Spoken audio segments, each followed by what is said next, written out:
Assalamu alaikum wa rahmatullah, j'espère que vous allez bien. L'islam est une religion parfaite qui nous encourage à la vertu dans tous les aspects de la vie. Si la plupart d'entre nous avons des voisins, pouvons-nous vraiment affirmer avoir adopté le comportement du musulman à leur égard? En effet, le prophète alayhi salatu wassalam était le meilleur des gens avec ses voisins et encourageait à faire de même. Allah dit dans le Coran: en effet, vous avez dans le messager d'Allah un excellent modèle à suivre pour quiconque espère en Allah et au jour dernier et invoque Allah fréquemment. Le prophète a beaucoup insisté pour que le voisin soit respecté et honoré, à tel point que dans différents hadiths, il a considéré le bon comportement envers ce dernier comme faisant partie intégrante de la foi, mais également comme étant une condition pour accéder au paradis. Rien que ça, comme quoi en islam, il n'y a pas de sujet insignifiant. Allah nous dit au sujet du voisinage dans son noble livre: adorez Allah et ne lui donnez aucun associé, agissez avec bonté envers vos pères et mères, les proches, les orphelins, les pauvres, le proche voisin, le voisin lointain, le collègue et le voyageur et les esclaves en votre possession, car Allah n'aime pas, en vérité, le présomptueux, l'arrogant. Parmi les actes de bonté du musulman envers son voisin, il y a le fait de lui porter assistance s'il est touché par la misère.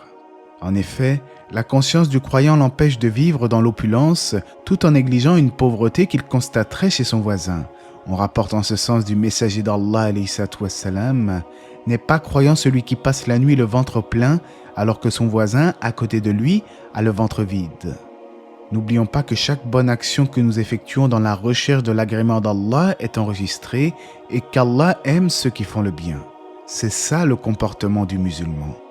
Quiconque fait un bien fût-ce du poids d'un atome le verra.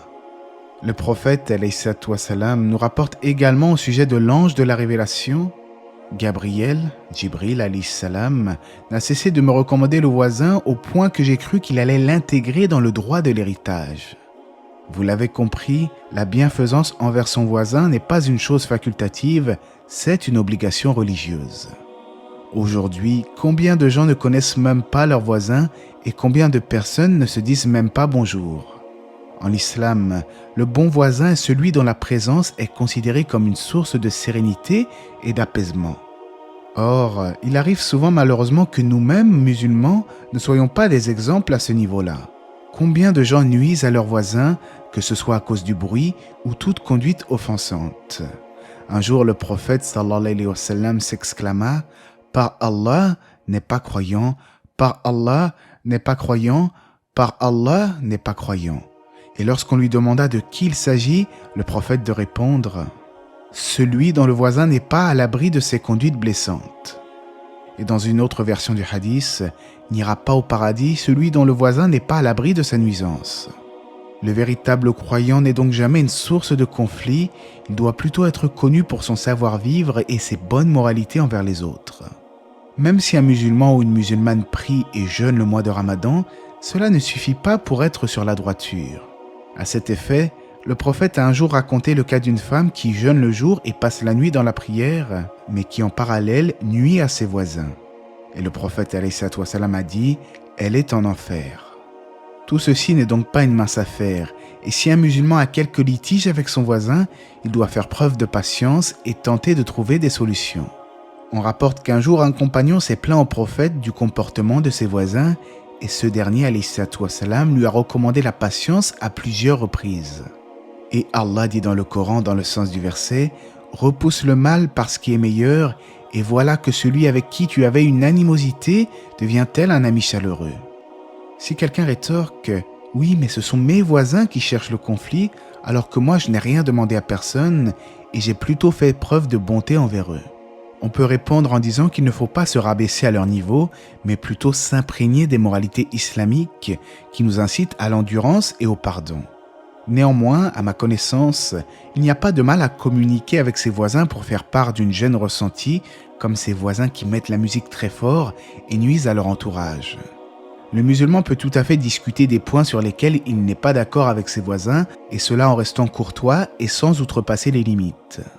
Le véritable musulman est donc constamment dans la recherche de la bonne entente avec son entourage, évite tout désaccord, et cela en vertu de l'avertissement du prophète alayhi salatu wassalam: Les deux premiers antagonistes, le jour de la résurrection, seront deux voisins.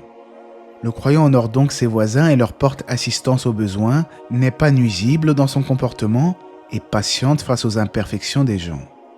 Il est à noter que les hadiths sur le voisinage ne visent pas uniquement les voisins musulmans, mais il s'agit plutôt des voisins de manière globale. Les savants de l'islam n'ont donc pas manqué de souligner l'existence de trois sortes de voisins. Un voisin qui a un seul droit, un voisin qui a deux droits et un voisin qui a trois droits. Le voisin qui a trois droits, c'est le voisin musulman qui a un lien de parenté avec toi. Il bénéficie donc du droit de voisinage, celui de l'appartenance à l'islam et celui de la parenté.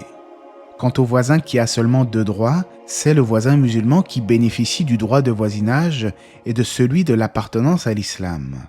Pour ce qui est du voisin qui a un seul droit, c'est le voisin non musulman. Il bénéficie du droit de voisinage. Vous l'avez compris, dans tous les cas, la bienfaisance envers le voisin est un devoir pour le musulman.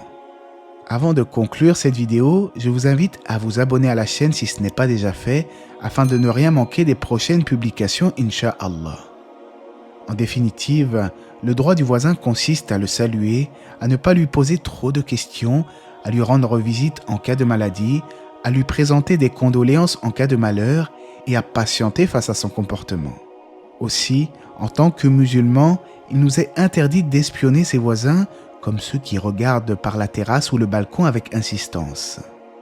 Il nous est aussi interdit de gêner le passage avec nos affaires personnelles, d'être tapageurs et de déranger par quelque moyen que ce soit. La personne intelligente est également celle qui n'écoute pas toutes les rumeurs qui circulent au sujet de son voisin. Si l'on vous rapporte une information, attention à ne pas l'accepter directement, car il se peut qu'il s'agisse simplement d'un mensonge. Malheureusement, beaucoup de voisins aujourd'hui sont haineux entre eux et créent des conflits inutiles, et nous-mêmes en tant que musulmans, nous ne réagissons pas toujours de la bonne manière, si ce n'est pas nous parfois qui créons des disputes de toutes pièces. Il est donc très triste de constater que certains musulmans ont parfois dévié des enseignements prophétiques ou ne les connaissent peut-être pas. Mais maintenant que vous êtes au courant du droit primordial du voisin en islam, il ne vous reste plus, ainsi que moi-même bien entendu, à être les voisins les plus exemplaires que possible. On rapporte en ce sens du prophète, alayhi salatu wassalam, les meilleurs compagnons auprès d'Allah sont ceux qui sont les meilleurs avec leurs compagnons, et les meilleurs voisins auprès d'Allah sont ceux qui sont les meilleurs avec leurs voisins. Allah sait mieux, j'espère que ce rappel vous aura été profitable, que la paix et les bénédictions d'Allah soient sur le prophète, sa famille et ses compagnons.